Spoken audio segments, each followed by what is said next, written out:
우리 말씀을 보겠습니다. 우리 말씀은 역대상 23장 1절에서 6절 그리고 13절 한 절의 말씀을 보도록 하겠습니다. 오늘 이 말씀을 가지고 다윗의 마음으로 제사장의 마음으로 제사장의 마음으로라는 제목으로 같이 은혜를 나누기를 원합니다. 다윗은 성전 건축을 위해서 금은 놋 철을 셀 수 없을 정도로 준비를 하였습니다. 성전 건축에 필요한 모든 일꾼들, 목수, 석수 그리고 건축에 능숙한 전문가들을 준비하였습니다. 건축 재정과 일꾼들을 넘치도록 준비하였습니다. 그리고 아들 솔로몬에게 성전 건축을 일어나서 하라라고 명령하죠. 그리고 이스라엘의 왕으로 솔로몬을 세웁니다.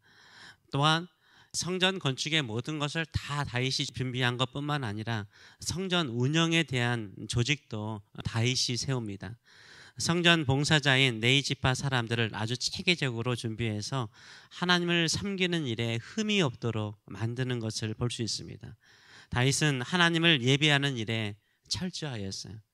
어떤 국가의 운영이라든가 나라의 운영, 가정사를 운영할 때의 그런 어떤 체계와 질서보다 더 체계적으로 하나님을 섬기는 일을 하고 있는 것을 볼 수 있습니다.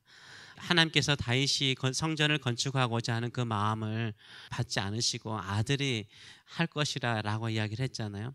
내가 하고 싶은데 하지 못하게 하면 사람들의 마음은 어떻습니까? 손을 놔버려요. 대부분의 사람들이 손을 놔버려요. 교회도 이렇게 일꾼들을 막 시키다가 하고 싶은 일을 못하게 하고 다른 일을 시키잖아요. 그러면은 자기가 관심 있고 기도하고 섬겼던 일에 손을 넣는 경우가 참 많습니다. 그래, 그 사람이 잘하는가 보자 하고 놔버리는 경우가 참 많아요. 다윗은 그렇지 않아요. 자신이 하지 못한다 할지라도 그 사람이 잘할 수 있도록 철저하게 준비해서 아들에게 넘기잖아요.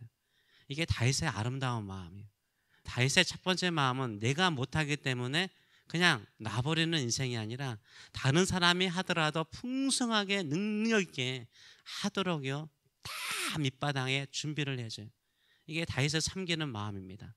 또한 다윗은 성전의 모든 것을 준비할 뿐만 아니라 하나님께 예배를 드리는 성전의 운영이 체계적으로 철저하게 흠이 없도록 하기 위해서요 조직을 만드는 것을 볼 수 있어요. 그래서 정성과 뜻을 다해서 하는 것을 볼 수 있습니다. 성전이 없고 성막일 때는 이동하기가 편했습니다. 그런데 성막은 텐트잖아요. 텐트도 여러 가지 천으로 둘러싸여져 있고 거기에 막대기와 널판지가 있고 그 모든 것들을 운반해야 되기 때문에 이 레이지파 사람들이 하는 것 가운데 하나가 대부분의 사람이 천막과 널판지를 운반하는 일을 레이지파 사람들이 했어요. 그리고 그 안에 있는 성물들을 운반을 해야 되잖아요. 얼마나 힘든 일이에요. 그 모든 일들을 레이지파 사람들이 했습니다. 그런데 이제 성전 건물이 세워지게 되면 그 역할을 했던 레이지파 사람들이 일이 없어지는 거예요. 이러기 때문에 다윗은 어떻게 합니까? 다른 사역을 주는 거예요. 그들에게도 할 수 있는 사역을 줍니다. 3절에서 5절의 말씀을 보게 되면 레위 사람은 30세 이상으로 계수하니 모든 남자의 수가 3만 8천 명인데 그 중에 2만 4천 명은 여호와의 성전 일을 보살피는 자요 6천 명은 관원과 재판관이요 4천 명은 문지기요 4천 명은 그가 여호와께 찬송을 드리기 위해서 만든 악기로 찬송하는 자들이라 라고 말하고 있어요. 레이지파 사람들에게 30세 이상이 되는 모든 사람들에게는 봉사할 수 있는 기회를 다 허락하였음을 볼 수 있어요. 레위 사람의 3분의 2에 약 3분의 2에 해당되는 2만 4천 명은 성전 일을 살피거나 감독하는 일을 시킵니다. 그리고 8천 명은 관원, 행정 업무를 담당하는 일들이 있잖아요. 그건 행정 업무를 담당할 수 있는 관원을 삼고요. 그 다음에 재판관. 왜 레위 사람이 재판관일까요? 왜 판사의 역할, 검사의 역할을 할까요? 왜 그러냐면 레위 사람들은 뭘 알죠? 성경을 아는 사람, 율법을 아는 사람이에요. 율법을 가르치는 사람들이에요. 레위 사람들은 율법을 알고 암송하고 가르치는 사람이기 때문에 무엇이 옳고 그름이 세상의 법칙이 아니죠. 하나님의 말씀, 율법에 따라서 재판할 수 있는 사람이기 때문에 그들에게 재판관의 역할을 주는 것을 알 수 있습니다. 또한 4천 명은 성전 문지기의 경비병 역할을 하게 하고요. 4천 명은 하나님을 찬송하죠. 다윗이 악기를 여러 가지 만들었나 봐요. 아니면 여러 가지 추천을 했나 봐요. 그래서 그 모든 악기를 가지고 하나님께 영광을 돌리게 합니다. 찬양대를 만드는 거죠. 그래서 모든 사람들이 한꺼번에 4천 명이 다 차량대로 쓰면 얼마나 좋겠습니까? 그렇지 않잖아요. 그렇기 때문에 어떻게 하냐면 순번을 정해요. 계속해서 매일 드리는 예배와 이걸 상번제라고 그러거든요. 아침과 저녁에 드리는 상번제, 상번제와 모든 예배 절기 때마다 순번을 정해가지고 한 사람도 빠짐없이 돌아가면서 섬기도록 하는 것을 볼 수가 있습니다.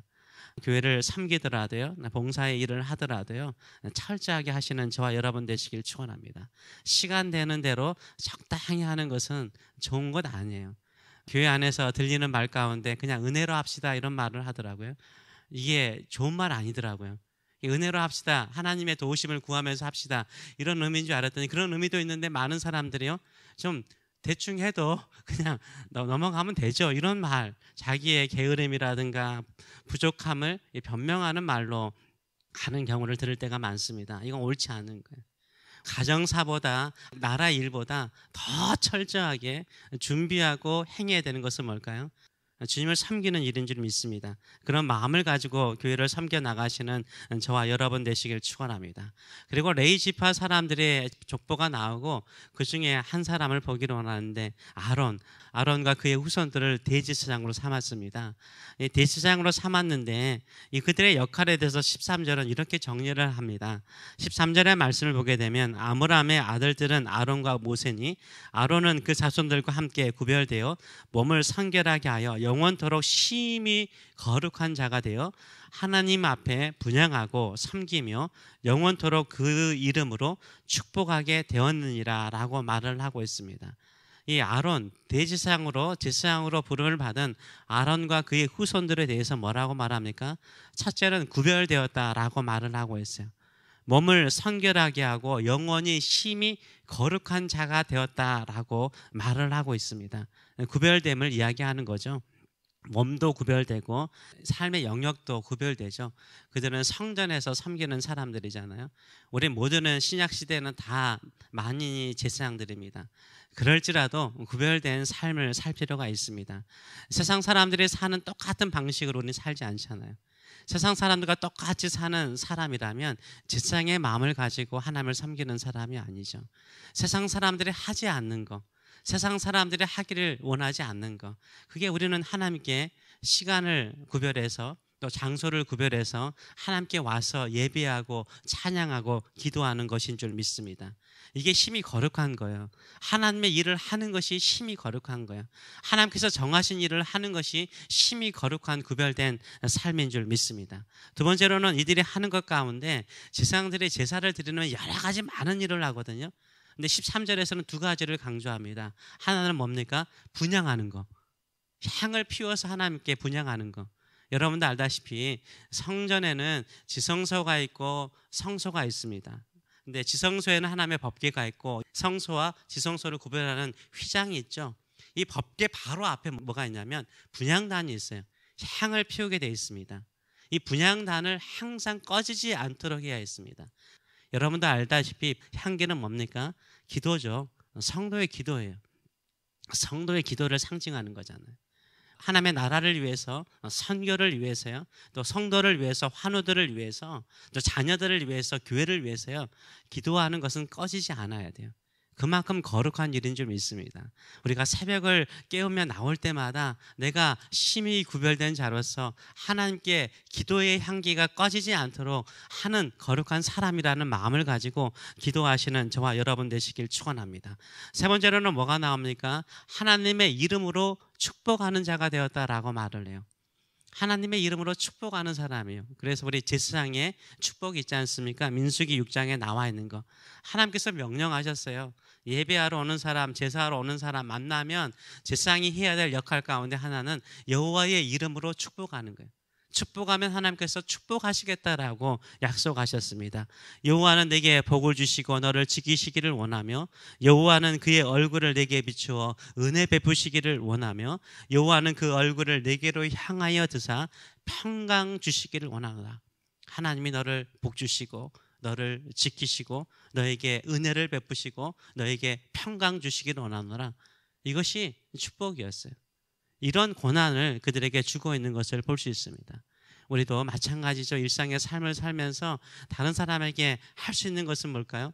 내가 줄 수 있는 물건이라든가 돈이 아니에요. 하나님의 이름으로 축복하는 이 권세인 줄 믿습니다. 이 권세를 사용하시는 저와 여러분 되시길 축원합니다.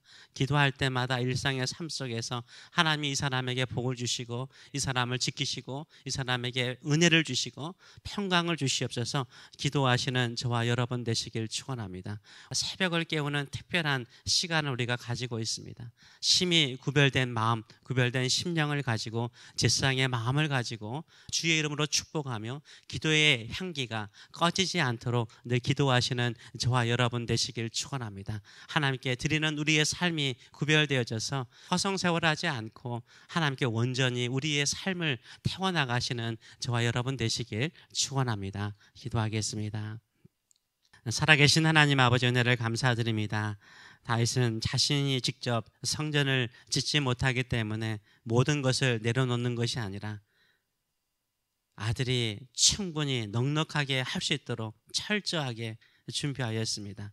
필요한 물건도 재정도 일꾼도 준비하고 성전을 운영하는 모든 체계를 완벽하게 만들어서 하나님께서 구별한 네 지파 사람들이 철저하게 순번을 따라서 섬기도록 하였습니다.